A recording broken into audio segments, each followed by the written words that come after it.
इस वीडियो में हम माध्यक बहुलक के बीच में होने वाले एमसीक्यू जो 1 नंबर क्वेश्चन आते हैं वो हम लोग देखेंगे कैसे कैसे क्वेश्चन पूछे जाते हैं। देखा जाए, माध्यक बहुलक के बीच में संबंध बताएं, relation between median and mode. तो क्या होता है, बहुलक बराबर 3 माध्यक माइनस 2 माध्य, मोड बराबर 3 मीडियन माइनस 2 मीन। यही फार्मूला हम लोग को ध्यान में रखना है। क्या, मोड बराबर 3 मीडियन माइनस 2 मीन, बहुलक बराबर 3 माध्यक माइनस 2 माध्य। देखिए उसी फार्मूला से इसको क्या किए हैं, माध्यक को हम लोग जैसे कि तैसे यहाँ पे हम लोगों ने लिख दिया माध्यक, बहुलक इधर आया माइनस टू इक्वल्स को इधर जाकर प्लस हो जाएगा, तो बहुलक प्लस 2 माध्य 3 माध्यक। ये फार्मूला नया नहीं है, ये फार्मूला इसी फार्मूला से आया गया है। क्या किए हैं, बस माध्यक यहाँ कर दिए, -2 इधर गया इक्वर्स के बराबर के अपोजिट साइड में गया तो +2 हो गया। तो ये देखो एमसीक्यू में आया हुआ है 3 माध्यक बराबर बहुलक प्लस 2 माध्य। ये भी सही है, ये भी सही है। जो आपको याद करना है आप याद कर सकते हैं। चलिए इसके ऊपर एक क्वेश्चन देख लेंगे, अपना कंसेप्ट इजी करेंगे। क्वेश्चन क्या है, यदि माध्य 60 है, माध्य का 50 है तो बहुलक क्या होगा। माध्य 60 तो गिवन माने क्या क्या दिया हुआ है, माध्य माने मीन 60 दिया हुआ है, माध्यक माने मीडियन दिया हुआ है 50। तो क्या निकालना है, मोड निकालना है। मोड बहुलक क्या होता है, तो बहुलक का फार्मूला क्या होता है, 3 मीडियन माइनस 2 मीन, 3 माध्यिका माइनस 2 माध्य। फार्मूला में पुट करेंगे 3, माध्यिका का वैल्यू कितना है, माध्यिका का वैल्यू 50 है तो 50 रख दिए, -2 माध्य का वैल्यू कितना है, माध्य का वैल्यू 60 है तो 60 यहाँ रख दिए। तो इसको सॉल्व किए, 3 × 5 150, 2 × 6 120, माइनस करने के बाद कितना है 30। तो बहुलक बराबर कितना हो गया 30, मोड कितना हो गया 30। चलिए कंसेप्ट सही हो गया।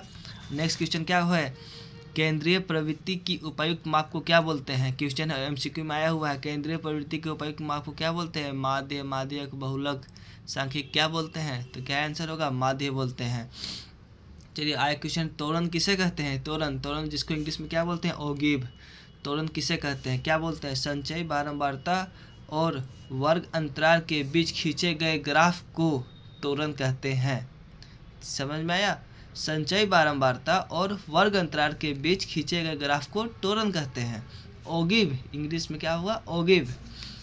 त्वरण 2 प्रकार के होते हैं, कम प्रकार के त्वरण और अधिक प्रकार के त्वरण।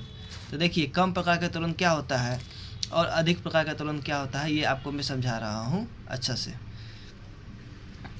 जैसे देखिए ग्राफ देखिए क्या है, एक तरफ संचयी बारंबारता, एक तरफ क्या है वर्ग अंतराल, एक तरफ संचयी बारंबारता, एक तरफ क्या है वर्ग अंतराल। जो कम प्रकार का त्वरण होगा वो वर्ग अंतराल के मिनिमम वैल्यू से शुरू होगा। वर्ग अंतराल को देखना है, एक्स एक्सिस को देखा जाता है हमेशा, इसमें भी एक्स एक्सिस को देखा जाता है। वर्ग अंतराल के निम्न वैल्यू से शुरू होगा उसको बोलते हैं कम प्रकार का त्वरण, वर्ग अंतराल के उच्चतम वैल्यू से शुरू होगा उसको बोलेंगे अधिक प्रकार का त्वरण। चलिए एक क्वेश्चन क्या है, संचयी बारंबारता वक्र को क्या कहते हैं। तो संचयी बारंबारता वक्र को क्या कहते हैं, त्वरण कहते हैं। चलिए देखिए ये क्वेश्चन एमसीक्यू का है, झारखंड बोर्ड के एमसीक्यू में आया हुआ है। क्या है पूछ रहा है, निम्न चित्र किस प्रकार का त्वरण है। तो किस प्रकार का त्वरण, देखिए यहाँ देखिए, इधर देखिए संचयी बारंबारता, इधर क्या है वर्ग अंतराल। तो यहाँ वर्ग अंतराल की निम्न सीमा शुरू हो रहा है, 10 से शुरू हो रहा है। अगर ये 100 से शुरू होता तो उस प्रकार का होता, निम्न से नीचे शुरू हुआ है, 10 से शुरू हो रहा है तो निम्न प्रकार का त्वरण होगा। तो क्या आंसर हुआ, कम प्रकार का त्वरण। अगर ये देखिए यहाँ से शुरू होता 100 से ऐसे जाता तो ये होता अधिक प्रकार का त्वरण, लेकिन ये नीचे शुरू है ये, इसलिए इसको बोलेंगे कम प्रकार का त्वरण। चलिए उसी प्रकार ये क्वेश्चन देखिए, ये क्या है, वर्ग अंतराल संचयी बारंबारता। ये कहाँ शुरू हुआ, ये देखिए 40 से शुरू हो रहा है, 10 से शुरू नहीं हुआ है। पिछला में ऑप्शन में 10 से शुरू हुआ था, लेकिन इसमें शुरू हो रहा है 40 से शुरू हो रहा है वर्ग अंतराल में, तो इसलिए इसको क्या बोलेंगे, अधिक प्रकार का त्वरण बोलेंगे। चलिए देखिए क्या बोल रहा है, वर्ग अंतराल की ऊपरी सीमा एवं संचयी बारंबारता के बीच खींचे गए ग्राफ को क्या बोलते हैं। वर्ग अंतराल की ऊपरी सीमा एवं संचयी बारंबारता खींचे गए ग्राफ को किस प्रकार का त्वरण बोलते हैं? तो क्या होगा? कम प्रकार का त्वरण। ये क्या है? वर्ग अंतराल की निम्न सीमा एवं संचयी बारंबारता के बीच खींचे गए ग्राफ को क्या बोलते हैं? अधिक प्रकार का त्वरण बोलते हैं। चलिए ये दोनों MCQ समझना था, हमने समझा दिया। चलिए दोस्त, अब हम लोगों ने माध्य माध्यक बहुलक MCQ भी देख लिए। पिछले वीडियो में हमने इसके ऊपर कंसेप्ट समझा था, इस वीडियो में हम लोगों ने MCQ समझ लिया। चलिए आगे नेक्स्ट वीडियो हम देखिएगा, दूसरे टॉपिक पर होगा। चलिए धन्यवाद।